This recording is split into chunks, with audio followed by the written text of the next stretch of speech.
पैसा नहीं है तो अगली साल दे। सवाल भी और जवाब भी दोनों थे उसके भाषण में। समस्या भी थी और समाधान भी था, सवाल भी थी और जवाब भी था। ये बढ़िया बात थी। पर इसलिए दो बातें खंडन कर देता हूं। एक तो बार बार संरक्षक कह रहे थे, नेता कह रहे थे, अपन सब एक दूसरे के पूरक हैं। मैं आदरणीय दिनेश शर्मा जी के संगठन से बहुत पहले से जुड़ा हुआ हूं। जब उन्होंने जिक्र किया था ना अभी खून से तोलने वाले कार्यक्रम का मुख्यमंत्री के साथ जाने का, उन कार्यक्रम में सबसे पहला कार्यक्रम हुआ था, वहां गया था मैं आपके में टॉकीज के आगे वो क्या बोलते, टीन सेट बोलते हैं, टीन सेट नहीं, पहला टीन सेट, सबसे पहला टीन सेट, मैं उस टीन सेट वाले कार्यक्रम में भी गया था, पार्टी के कार्यक्रम में भी गया था। और सच में रिश्ता काफी हमारा नजदीक का है। बीच में क्या वो मंदसौर नीमच तरफ से थोड़ा भटक गया था, इसलिए दिक्कत आई थी थोड़ी देर, स्पीड पकड़ गया था ये, तो बाकी कोई दिक्कत नहीं थी।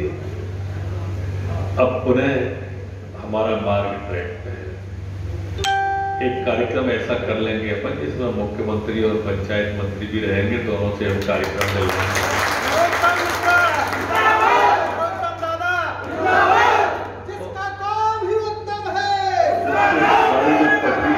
अपनी पटरी से उतर गई है, उस कार्यक्रम को पटरी पे ले आए। ये सच है कि बातचीत के दौरान आदरणीय जब भाषण दे रहे थे आपके जिले के अध्यक्ष सतीश सिंह यादव साहब और आदरणीय दिनेश सिंह शर्मा जी, दोनों ने इस बात का उल्लेख किया जिसका उल्लेख मैं भी करना चाहता हूं। कोरोना काल का, इस कोरोना काल के अंदर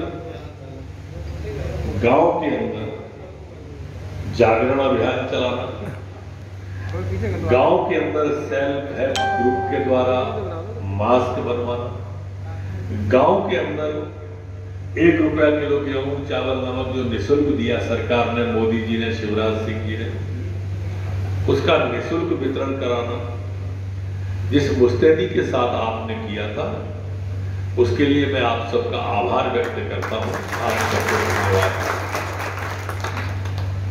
कोई माने या न माने, पर मैं ये मानता हूं कि आपकी भूमिका गांव के अंदर बहुत महत्वपूर्ण है, क्योंकि गरीब के सीधे टच में आप हो, कमजोर के सीधे टच में आप हो, मजदूर के सीधे टच में आप हो, मजलूम के सीधे टच में आप हो, महिलाओं के सीधे टच में आप हो, माता बहन के टच में भी आप ही लोग आपसे काफी उम्मीद करते हैं। फर्क थोड़ा सा आपको करना है बस,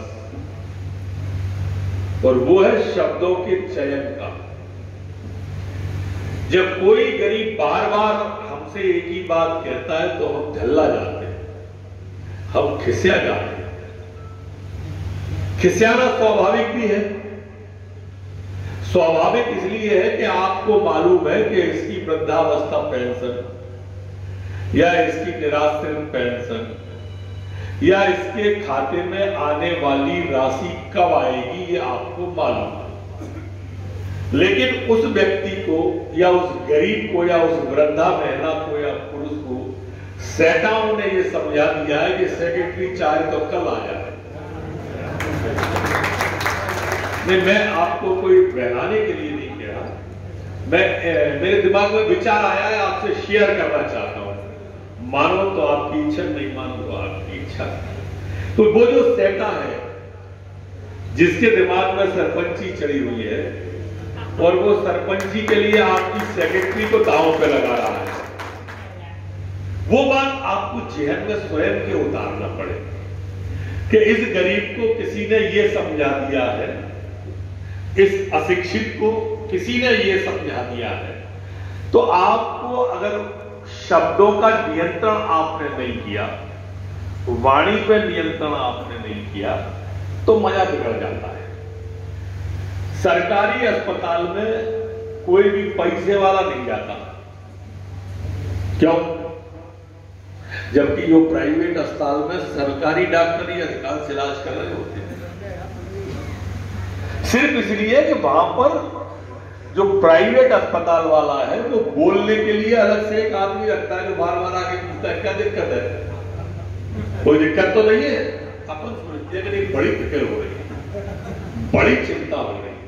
चिंता तो कोई दवा गोली का असर तो सरकारी वाले के डॉक्टर की गोली का असर भी 1 घंटे बाद होगा, प्राइवेट वाले की गोली का असर भी 1 घंटे बाद होगा। लेकिन प्राइवेट में वो कह रहा है आप चिंता मत करो यार, आधा घंटा में दर्द गोली असर करेगी। ये डॉक्टर अपनी गोली दी और चला गया और बैठ गया अपने ऑफिस में सरकारी वाला, तो उस पेशेंट को लगता है कि यहां कोई सुनवाई नहीं है, देख रेख नहीं है, रूज बूझ नहीं कर रहा हूं। अब वो दर्द से परेशान है तो उसको तो आप दवा से ज्यादा दुआ की जरूरत है।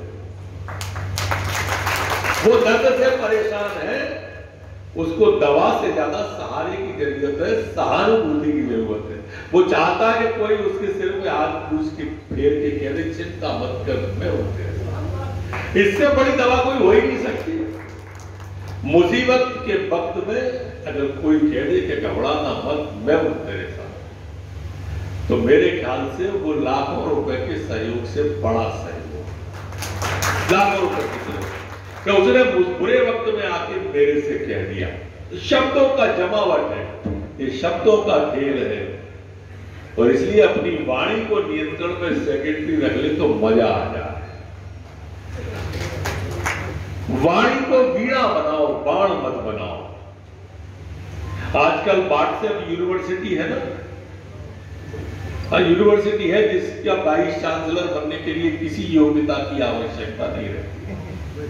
आप उसके वाइस चांसलर बन सकते हो, उसको बहुत सारी ज्ञान की बातें भी आती। उसी में ये आई थी कि वाणी को वीणा बनाओ, बाण मत बनाओ कि लोगों को चुभ जाए।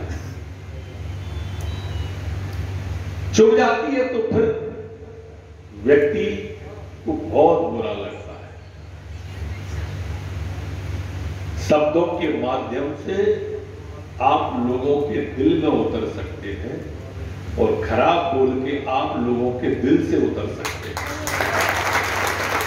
हम रात को भोजन करते हैं और जीभ कट जाती है, सवेरे सो के जगते हैं तो घाव भर जाता है। मतलब जवान पे लगी हुई चोट सबसे जल्दी भरती है और जवान से लगी हुई चोट सबसे देर में भरती है। हमारी आंखें अगर सुंदर हैं तो दुनिया हमको सुंदर दिखाई देती है। आंखें अगर हमारी अच्छी हैं, सुंदर है, तो हमको दुनिया अच्छी दिखाई देती है, और अगर हमारी जवान अच्छी है तो दुनिया को हम अच्छे दिखाई देते हैं।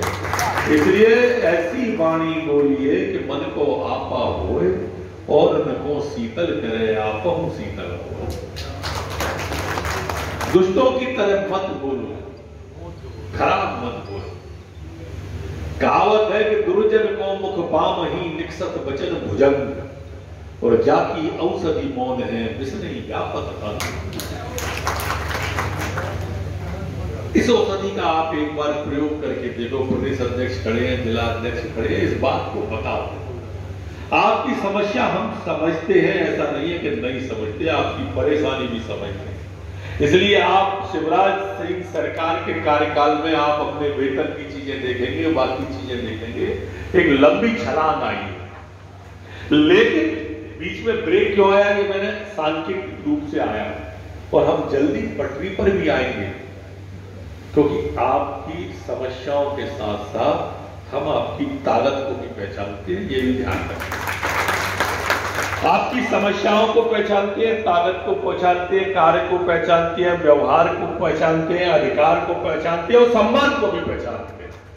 और इन सब चीजों का ख्याल रखना भारतीय जनता पार्टी की सरकार का फर्ज है, कर्तव्य है।